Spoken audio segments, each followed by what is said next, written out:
Welcome to Gun News in 5 minutes or less. This is brought to you by the Gun News and Reviews channel. What's next with ammo availability and pricing?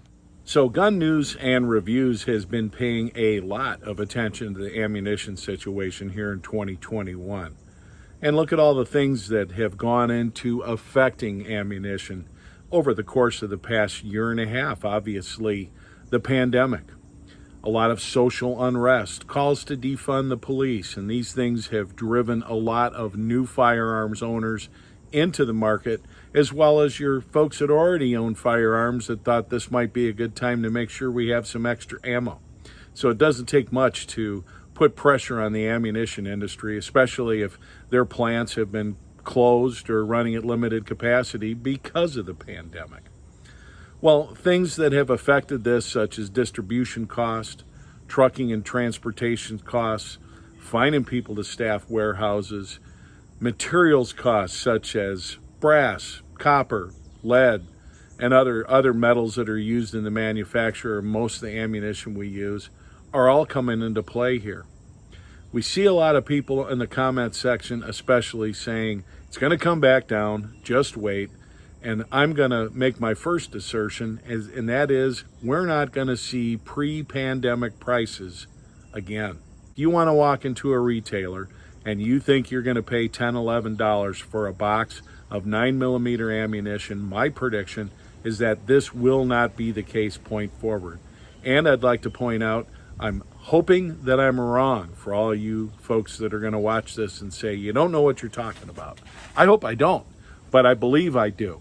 I think you're going to see 9mm settle in somewhere between $16 and $20 for 50 rounds of decent range quality FMJ ammunition. That's where I think it's going to settle in. And that's the most commonly purchased round.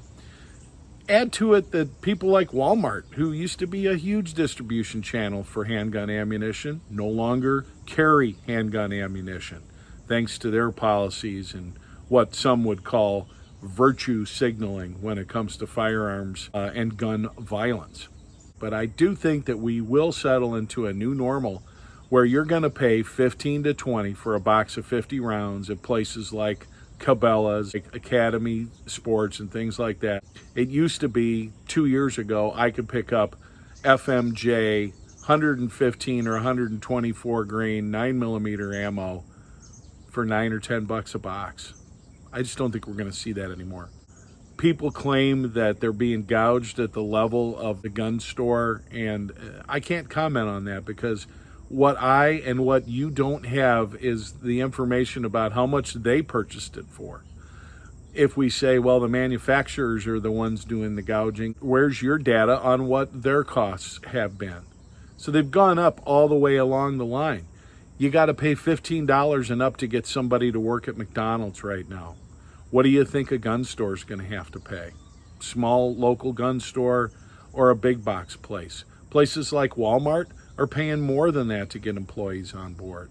Where's that cost going to go? It's going to go into your box of ammunition, for sure.